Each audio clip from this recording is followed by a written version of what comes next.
Praise the Lord. December 15 ഞായറാഴ്ച, കർത്താവിൻ്റെ ദിവസം. നമുക്ക് പ്രത്യക്ഷ പ്രാർത്ഥനയിലേക്ക് വരാം. ഏറ്റു പ്രാർത്ഥിക്കുക. അമ്മേ, പരിശുദ്ധ അമ്മേ, അമ്മേ പരിശുദ്ധ അമ്മേ, ദേവമാതാവേ, ദൈവമാതാവേ, അന്ന് അങ്ങ് കൃപാസനത്തിൽ പ്രത്യക്ഷപ്പെട്ട് വരാൻ പോകുന്ന മഹാദുരന്തത്തിൽ നിന്ന് രക്ഷപ്പെടാനും എല്ലാവർക്കും വേണ്ടി പ്രാർത്ഥിക്കുവാനും ആവശ്യപ്പെട്ടിട്ട് 20 വർഷം തികയുന്ന ഈ വേളയിൽ കൃപാസനത്തിലൂടെ ഞങ്ങൾക്കും ഈ ദേശത്തിനും അങ്ങ് മധ്യസ്ഥം തേടി തന്ന എല്ലാ അനുഗ്രഹങ്ങൾക്കും കൃപകൾക്കും ഞങ്ങളിപ്പോൾ ഹൃദയം നിറഞ്ഞ നന്ദി പറയുന്നു. അമ്മേ പരിശുദ്ധമ്മേ, ജപമാല മാതാവേ, സകല കൃപാസനം പ്രാർത്ഥനകളോടും ചേർത്ത് ഞങ്ങളിപ്പോൾ പ്രാർത്ഥിക്കുന്ന ഈ കുടുംബത്തിന്റെ പ്രത്യേക നിയോഗം. മക്കളെ, കർത്താവേ, അങ്ങ് മക്കളുടെ നിയോഗത്തെ നീ ആശീർവദിക്കണമേ.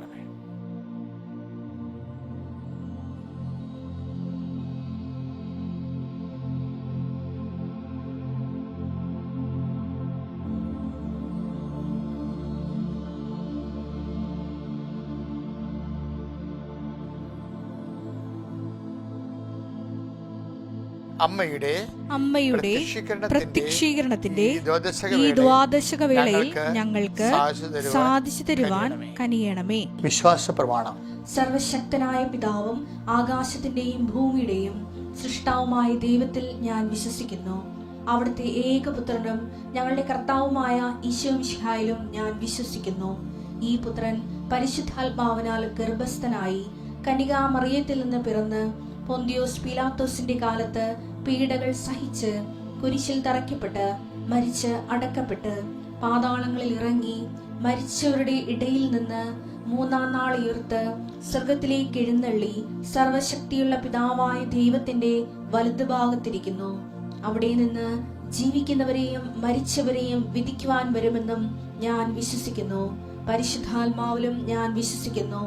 വിശുദ്ധ കത്തോലിക്കാ സഭയിലും പുണ്യവാന്മാരുടെ ഐക്യത്തിലും പാപങ്ങളുടെ മോചനത്തിലും ശരീരത്തിന്റെ ഉയർപ്പിലും നിത്യമായ ജീവിതത്തിലും ഞാൻ വിശ്വസിക്കുന്നു. ആമേൻ. സുഖസ്ഥനായ ഞങ്ങളുടെ പിതാവേ, അങ്ങയുടെ നാമം പൂജിതമാകണമേ. അങ്ങയുടെ രാജ്യം വരണമേ. അങ്ങയുടെ തിരുമനസ് സ്വർഗത്തിലെ പോലെ ഭൂമിയിലും ആകണമേ. അന്നു വേണ്ടുന്ന ആഹാരം ഇന്ന് ഞങ്ങൾക്ക് തരണമേ.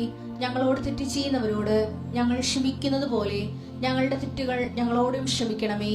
ഞങ്ങളെ പ്രലോഭനത്തിൽ ഉൾപ്പെടുത്തരുതേ, തിന്മയിൽ ഞങ്ങൾ രക്ഷിക്കണമേ. ആമേൻ. നന്മ നിറഞ്ഞ മറിയമേ, സ്വസ്തി. കർത്താവ് അങ്ങയുടെ കൂടെ സ്ത്രീകളിൽ അങ്ങ് അനുഗ്രഹിക്കപ്പെട്ടവളാകുന്നു. അങ്ങയുടെ ഉദരത്തിൻ ഫലമായി ഈശോ അനുഗ്രഹിക്കപ്പെട്ടവനാകുന്നു.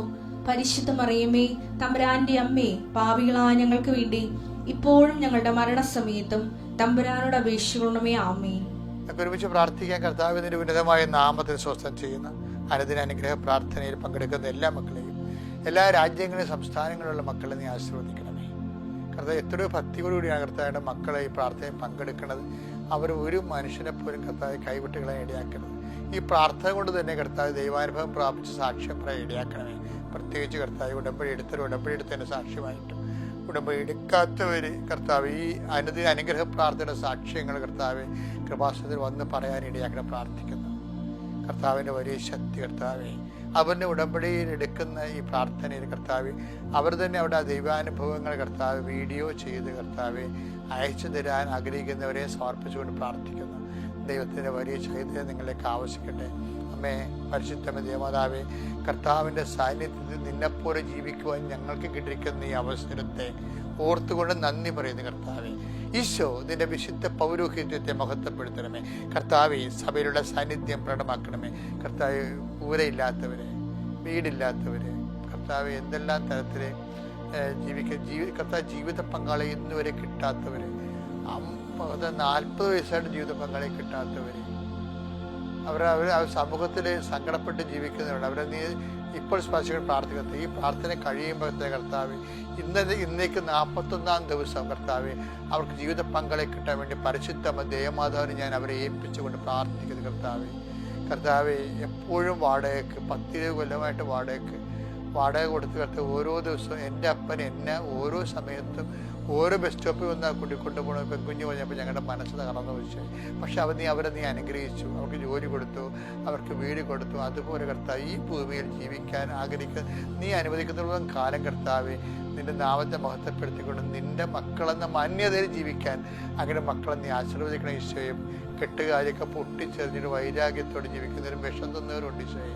അവിടെ നീ സന്ധിക്കണമേ എന്ന് പ്രാർത്ഥിക്കുക കർത്താവ്. ദൈവത്തിൻ്റെ കരുണ കർത്താവ് വീട്ടിലിരുന്നുകൊണ്ട് ജോലി ചെയ്യുന്നവരുണ്ട് ഈശോയെ. പ്രോജക്റ്റുകൾ, ബാങ്കിൻ്റെ പ്രോജക്റ്റുകൾ വീട്ടിലിരുന്ന് ജോലി ചെയ്യുന്നുണ്ട് ഈശോയെ. അവർക്ക് ലഭിക്കുന്ന രാത്രിയും പകലും കർത്താവെ അമേരിക്കൻ ടൈമിന് സെറ്റ് ചെയ്തുകൊണ്ട് കർത്താവ് ഇന്ത്യൻ ടൈമിൽ വർക്ക് ചെയ്യുമ്പോൾ ഉണ്ടാകുന്ന ഉറക്കക്കുറവും അതുമൂലം ഉണ്ടാകുന്ന മറ്റു രോഗങ്ങളും മൂലം മനുഷ്യരുടെ സംഘർഷങ്ങൾ, മനസ്സിൻ്റെ ബലം കുറയുക, അതിനുണ്ടാകുന്ന കുടുംബ പ്രശ്നങ്ങൾ, ഇങ്ങനെ വ്യത്യസ്തങ്ങളായ വിഷയങ്ങൾ കൊണ്ട് കർത്താവെ ഇതൊരു അമ്മ കുഞ്ഞിനെ എടുത്തുകൊണ്ട് നിൽക്കുന്നതായി കാണുന്നു. അമ്മ മാത്രമേ നിൽക്കുന്നുള്ളൂ, ആരും കൂടെ ഇല്ല. കുഞ്ഞിനെ അമ്മനെ ഉപേക്ഷിച്ചതുപോലെയും വിവാഹം വേർപെട്ട പോലെ തോന്നുന്ന കർത്താവെ, അതുപോലെ തന്നെ കർത്താവ് കുഞ്ഞ് ജനിച്ച ശേഷം വിവാഹം റെക്ടിഫൈ ചെയ്യാത്തവരെ കാണിക്കുന്നുണ്ട്. അവരെല്ലാം ഇപ്പോൾ സന്ധിച്ച് പ്രാർത്ഥിക്കുന്ന ഈശോ ദൈവത്തിൻ്റെ കരുണ കർത്താവ് അവർക്കെല്ലാം സമാധാനത്തോടെ സന്ധിപ്പോഴും ജീവിക്കും കർത്താവ്. ഇന്നും കർത്താവെ പള്ളിയിൽ ഇന്നും കർത്താവ് മനുഷ്യൻ്റെ വെട്ടത്തിട്ട് പോകാനും അടിയന്തരത്തെ കൊണ്ടുപോകാൻ വസ്ത്രമില്ലാത്തവരും വസ്ത്രം കുറഞ്ഞവരും കൊണ്ടിച്ചോയി. അതുപോലെ തന്നെ പല ദുരന്തങ്ങൾ പെട്ടിട്ട് പല രോഗങ്ങൾ പെട്ടിട്ട് ഉള്ള വസ്തുക്കളെല്ലാം നഷ്ടപ്പെട്ട് പണമെല്ലാം നഷ്ടപ്പെട്ടിട്ട് വളരെ വിഷമത്തിൽ ജീവിക്കുന്നുണ്ട് ഈശോയെ. ബന്ധുവർ സാമ്പത്തിക തടന്നപ്പോൾ നിലയിലും വിലയിലും ഉണ്ടായിരുന്ന ആൾക്കാരെല്ലാം പതുക്കെ അവർ നകന്നു പോവുകയും അവർ ഒറ്റപ്പെട്ടു പോവുകയും ചെയ്യുന്ന അവസ്ഥകളുണ്ട് ഈശോയെ. അതിൻ്റെ പേരിൽ മദ്യവും കഞ്ചാവിനും ഒക്കെ അടിപ്പെട്ടുകൊണ്ട് ബുദ്ധിയും ബോധമില്ലാതെ അരഞ്ഞു തിരിയുന്ന മനുഷ്യരുണ്ട്. ഇങ്ങനെ എന്തെല്ലാം തരത്തിലുള്ള വിഷമതയുള്ള മനുഷ്യരെ കർത്താവ് ലോകത്ത് ജീവിക്കുന്നവർ അവരെല്ലാം ഞങ്ങളുടെ പ്രാർത്ഥന കൊണ്ട് നീ സഹായിക്കണം. അമ്മേ കൃപാസന അമ്മേ, പരിശുദ്ധ അമ്മേ, അത് ദുരന്തം ഉണ്ടാകാൻ പ്രാർത്ഥിക്കണമെന്ന് ആവശ്യപ്പെട്ട അമ്മേ, ദുരന്തങ്ങൾക്ക് പോലും പ്രാർത്ഥനയാണ് പ്രതിവിധിയെങ്കിൽ അമ്മേ കുടുംബത്തിലുള്ള എല്ലാ ചെറുതും വലുതുമായ എല്ലാ ദുരന്തങ്ങൾക്കും നീ തന്നെയാണ്, നിന്റെ പ്രാർത്ഥന തന്നെയാണ്, നിന്നോടുള്ള അപേക്ഷ തന്നെയാണ്, നിന്റെ മധ്യസ്ഥ പ്രാർത്ഥന യേശുവിൻ്റെ നാമത്തിൽ പ്രാർത്ഥിക്കുന്ന അവരെല്ലാം നീ സന്ധിക്കുകയും സമാധാനപ്പെടുത്തുകയും ഈ ഒറ്റ പ്രാർത്ഥന കൊണ്ട് കർത്താവ് നീ അവരെ വീണ്ടെടുക്കണം പ്രാർത്ഥിക്കുന്നു. നിത്യം പിതാപുത്രനും പരിശുദ്ധാത്മാവ് സർവ്വേശ്വരൻ നീ.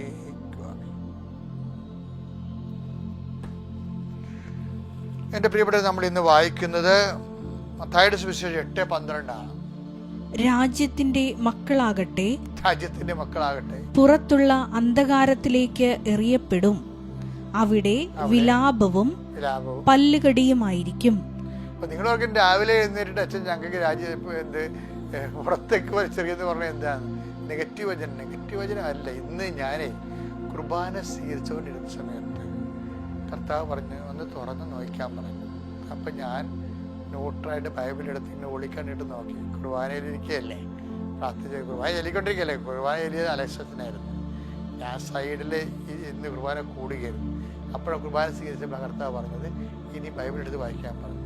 അപ്പം നോക്കിയപ്പോൾ ഉണ്ട് ദൈവവചനം. 8:11 വായിച്ചേ. വീണ്ടും ഞാൻ നിങ്ങളോട് പറയുന്നു, കിഴക്ക് നിന്നും പടിഞ്ഞാറ് നിന്നും നിരവധി ആളുകൾ വന്ന് അബ്രാഹത്തോടും ഇസഹാക്കിനോടും യാക്കോബിനോടും കൂടെ സ്വർഗരാജ്യത്തിൽ വിരുന്നിനിരിക്കും.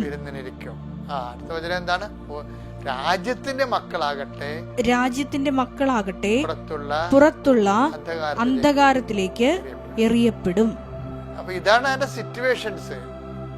ഇത് വായിച്ചപ്പോൾ എൻ്റെ മനസ്സിലേക്ക് അത് രാജ്യത്തിന്റെ മക്കളെ, കർത്താവിന്റെ സ്വന്തം ആൾക്കാര്, അത് രാജ്യമക്കളാകട്ടെ പുറത്തുള്ള അന്ധകാരത്തിലേക്ക് എറിയപ്പെടുമെന്ന് പറഞ്ഞപ്പോഴേ പെട്ടെന്ന് എൻ്റെ മനസ്സ് പരിശുദ്ധാത്മ വേറെ വചനം എന്താണെന്നറിയാമോ? അത് യോഹന്നാൻ 13:30. അത് രസമാണ് വചനം. ആ അപ്പക്കഷ്ണം സ്വീകരിച്ച ഉടനെ അവൻ പുറത്തുപോയി. അപ്പോൾ രാത്രിയായിരുന്നു. രാജ്യത്തിന്റെ മക്കളാകട്ടെ പുറത്തുള്ള അന്ധകാരത്തിലേക്ക് എറിയപ്പെടും. എന്നിട്ട് ഈശോ പറഞ്ഞൊരു വചനം ഏതാണ്? യൂദാസ് അങ്ങനെ എറിയപ്പെട്ട ഒരാളാണെന്ന്. കാര്യം എന്താണ്? അവൻ ആ തിന്മ ചെയ്യണമെന്ന് തീരുമാനത്തിൽ നിന്ന് പിന്തിരിച്ചില്ല. ഇപ്പൊ എല്ലാവരും അനുദപിക്കുവേ, പക്ഷെ ഒരു കാര്യമുണ്ട്, ആ തിന്മ ചെയ്യണമെന്ന തീരുമാനത്തിൽ അവർ നിൽക്കുകയും ചെയ്യും. അവിടെയാണ് പ്രശ്നം. അങ്ങനെ വരുമ്പോൾ എന്ത് പറ്റും? അവരെ പുറത്തുള്ള അന്ധകാരത്തിലേക്ക് എറിയപ്പെടും. യൂദാസിനെ പറ്റി അബദ്ധം എന്താ? അയാൾക്ക് മനസ്സിലായ തെറ്റാണെന്ന്, പക്ഷെ ആ തെറ്റായ തീരുമാനത്തിൽ അയാൾ നിറച്ച് നിന്ന് ചെയ്യാൻ തന്നെ അയാൾ തീരുമാനിച്ചു. അതാണ് അയാൾക്ക് പറ്റിയ തെറ്റ്. ഇതെന്താ വരുന്ന വിഷയത്തിൽ അങ്ങനെ വരുമ്പോൾ ഇപ്പം നമ്മൾ ഒരു തിന്മ ചെയ്യുകയും, ഇപ്പം നമ്മൾ ആദ്യത്തെ കുഞ്ഞിനെ ഒരു കുഞ്ഞ് ജനിച്ച് ഉടനെ അടുത്ത കുഞ്ഞും പെട്ടെന്ന് അതിന് മറുപടി മറന്നപ്പോൾ ജനിച്ച ഉടനെ ഭർത്താവ് പറയും അബോർഷൻ ചെയ്യാം, ഭാര്യ അത് തന്നെ പറയും. നിങ്ങൾ അത് ചെയ്തു, അപ്പോൾ തന്നെ നിങ്ങളുടെ ആത്മീയ ബലം കുറഞ്ഞു, അതുകൊട്ടെ. പക്ഷെ എന്താ പറ്റി, വീണ്ടും അത് അങ്ങനെ ചെയ്യുന്ന ആൾക്കാരുണ്ട്. എന്നുവെച്ചാൽ അവർ അങ്ങനെ ചെയ്യണവർ എന്താ പ്രശ്നം, അവർക്കിത് ഒരു കലാപരിപാടി പോലെയാണ്. കല്യാണത്തിന് മുമ്പ് ഇതുപോലെയൊക്കെ ചെയ്യുന്ന ആൾക്കാരാണ് കല്യാണം കഴിയുമ്പോൾ ഇതുപോലെയുള്ള ക്രൂരകൃത്യങ്ങൾ ചെയ്യണത്. എല്ലാവരെയും ഞാൻ അടച്ചാക്ഷേപിക്കുകയല്ല, പക്ഷെ ഞാൻ 25 ലക്ഷം ആൾക്കാരെ കൗൺസിൽ ചെയ്തപ്പോൾ എനിക്ക് മനസ്സിലായ ഒരു സത്യമാണ്. അതായത് ഇങ്ങനെ മനുഷ്യന് ഒരു ലാഘവും ഇല്ലാതെയൊക്കെ ഒരു കുഞ്ഞിനെ വയറ്റിട്ട് കൊല്ലാം എന്നൊക്കെ തീരുമാനിക്കുന്ന ഭാര്യയും ഭർത്താവും ഒക്കെ കല്യാണത്തിന് മുമ്പ് വിശുദ്ധിയോടെ അല്ല അവർ കല്യാണം പ്രവേശിച്ചിട്ടുള്ളത്. എല്ലാവരെയും കുറിച്ച് പറയല്ല, കുറച്ച് പേരെങ്കിലും അങ്ങനെയുണ്ട്. പക്ഷെ എന്താ പ്രശ്നം വെച്ചാൽ ആ തിന്മ, ഇത് ആഗമന കാലമാണ്. ഞങ്ങൾക്ക് വയലറ്റ് ഡ്രസ്സാണ് പള്ളികളിലൊക്കെ ഇടുന്നത്, അല്ലേ? എന്താ കാര്യം? അനുതാപത്തിൻ്റെ കാര്യമാണ്. കർത്താവിൻ്റെ നത്താൾ പെരുന്നാളിന് കർത്താവിനെ ഹൃദയത്തിലേക്ക് സ്വീകരിക്കുന്ന ഒരു കാലത്ത് നമ്മൾ തിന്മ ചെയ്യുന്നവർ തിന്മയിൽ തന്നെ നിലനിന്ന് കഴിഞ്ഞാലുള്ള കുഴപ്പം. ബൈബിൾ അവസാനിക്കണ എന്താണ്? തിന്മ ചെയ്യുന്നവരുണ്ടെങ്കിൽ വ്യഭിചരിക്കണവരുണ്ടോ? ശരി, വ്യഭിചരിച്ചോളൂ, ലൈസൻസ് തരും. അതിൻ്റെ അർത്ഥം അതേ ഇനിമേൽ കക്കുന്നവൻ കക്കട്ടെ, വ്യഭിചരിക്കണവൻ വ്യഭിചരിക്കട്ടെ. വെളിപാട് 22:11. അനീതി ചെയ്തിരുന്നവൻ ഇനിമേൽ പറഞ്ഞ എങ്ങനെയല്ല, വചനം തുടങ്ങണേ. അനീതി ചെയ്തിരുന്നവൻ ഇനിയും അനീതി ചെയ്തു കൊള്ളട്ടെ. പാപക്കറ പുരണ്ടവൻ ഇനിയും അങ്ങനെ തന്നെ കഴിഞ്ഞുകൊള്ളട്ടെ. നീതിമാൻ ഇനിയും നീതി പ്രവർത്തിക്കട്ടെ. വിശുദ്ധൻ ഇനിയും വിശുദ്ധീകരിക്കപ്പെടട്ടെ. എന്താ കാര്യത്തിൽ സമയം തീരാൻ പോകുന്നത്? അപ്പൊ ബൈബിളിന്റെ ഒരു നിലപാട് കണ്ടില്ലേ? അത് തന്നെയാണ് ഈശോ പറയണത്. എന്താണ്? യോഹന്നാൻ 13:27.